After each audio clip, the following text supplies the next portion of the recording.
Tantor Audio, a division of Recorded Books, presents The Age of Revolution, 1789 to 1848, by Eric Hobsbawm. Narrated by Hugh Kermode. Introduction. Words are witnesses which often speak louder than documents. Let us consider a few English words which were invented or gained their modern meanings substantially in the period of 60 years with which this volume deals.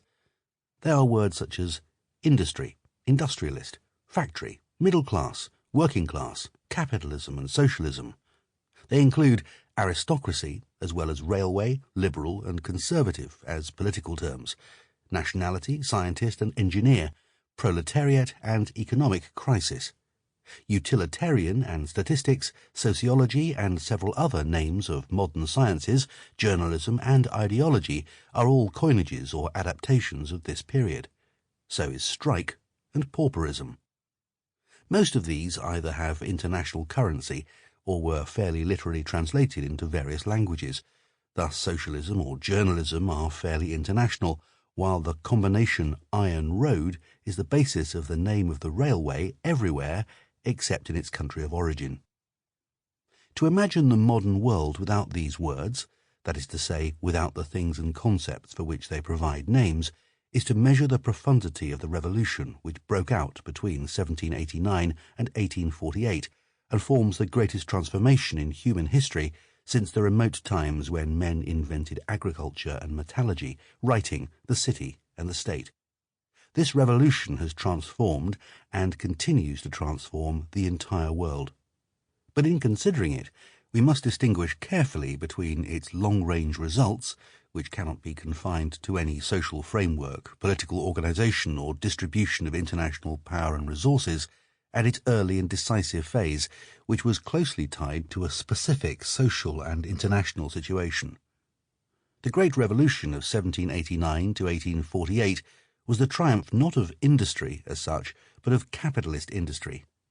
Not of liberty and equality in general, but of middle-class or bourgeois liberal society. Not of the modern economy or the modern state, but of the economies and states in a particular geographical region of the world, part of Europe and a few patches of North America, whose centre was the neighbouring and rival states of Great Britain and France. The transformation of 1789 to 1848 is essentially the twin upheaval which took place in those two countries and was propagated thence across the entire world. But it is not unreasonable to regard this dual revolution, the rather more political French and the industrial British Revolution, not so much as something which belonged to the history of the two countries which were its chief carriers and symbols, but as the twin crater of a rather large regional volcano. That the simultaneous eruptions should occur in France and Britain and have slightly differing characters is neither accidental nor uninteresting. But from the point of view of the historian of, let us say, AD 3000, as from the point of view of the Chinese or African observer, it is more relevant to note that they occurred somewhere or other in northwestern Europe and its overseas prolongations, and that they could not with any probability have been expected to occur at this time in any other part of the world. It is equally relevant to note that they are at this period almost inconceivable in any form other than the triumph of a bourgeois liberal capitalism.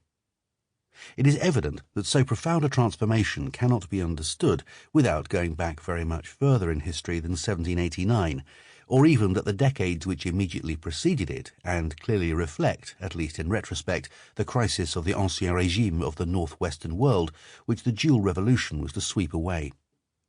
Whether or not we regard the American Revolution of 1776 as an eruption of equal significance to the Anglo-French ones, or merely as their most important immediate precursor and stimulator, whether or not we attach fundamental importance to the constitutional crises and economic reshuffles and stirrings of 1760 to 1789, they can clearly explain at most the occasion and timing of the great breakthrough and not its fundamental causes. How far back into history the analyst should go, whether to the mid-17th century English Revolution, to the Reformation and the beginning of European military world conquest and colonial exploitation in the early 16th century, or even earlier, is for our purposes irrelevant, for such analysis in depth Sample complete. Ready to continue?